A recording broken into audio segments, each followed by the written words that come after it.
Et tu rencontres plein de gens sur le chemin, puis tout le monde est dans la bienveillance, tout le monde est dans l'accueil, puis on s'échangeait tout le temps, tu sais, il est où le prochain point d'eau? Parce que là, tu reviens aussi à l'origine, tu sais, de mes besoins. Je pars marcher, j'ai besoin d'eau. J'ai besoin d'aller aux toilettes. Ça, les toilettes, il faut les chercher, mais il y en a. J'ai besoin de nourriture. Puis, tu sais, on est tous là-dedans. À chaque jour, on cherche. Puis, on s'entraide. Puis, c'est ça l'entraide. Moi, c'est ça que j'ai trouvé merveilleux. Il y a une solidarité aussi bien entre marcheurs, pèlerins, si on veut, que dans les gîtes.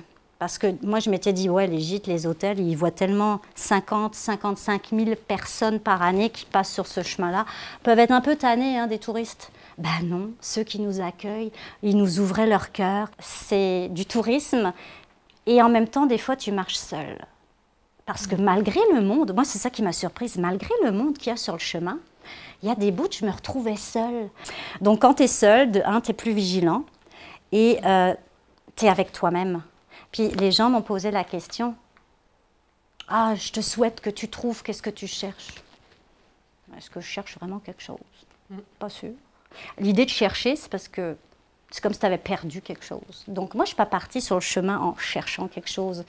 Je suis juste partie pour profiter du chemin puis voir qu'est-ce qui va arriver.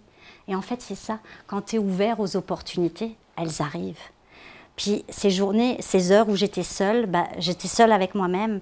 Puis tu as le temps de penser, tu as le temps de refaire tes priorités, tu as le temps, tu sais, t'es coupé du monde. J'avais pas de téléphone la journée, moi j'ai pas de réseau en France.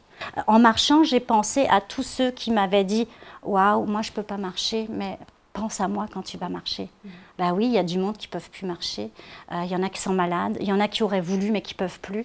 Donc je les ai portés aussi. Puis il y a plein de gens aussi qui m'avaient encouragée quand ils ont vu que je faisais le chemin. Et j'ai trouvé ça tellement merveilleux. Il y a plein de gens qui m'ont écrit des messages la veille de mon départ pour m'encourager, pour me dire qu'ils pensaient à moi. Puis que, waouh, tu sais, il y avait tout un engouement, déjà de la bienveillance avant de partir, puis de la bienveillance sur le chemin.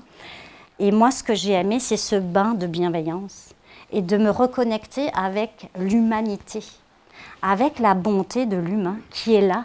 Et c'est pour ça que les gens refont ce chemin encore et encore, parce qu'on reçoit tellement d'amour. C'est tellement une belle expérience dans le paysage, dans les gens qu'on rencontre, dans les échanges. Il y a des gens qui m'ont impressionnée aussi. Eux aussi m'ont donné une leçon. T'sais. Si tu veux vraiment quelque chose dans la vie, bah, tu te prépares, tu t'organises, puis après tu le fais. T'sais. Puis ça a été merveilleux tout le long du chemin. Puis, c'est ça.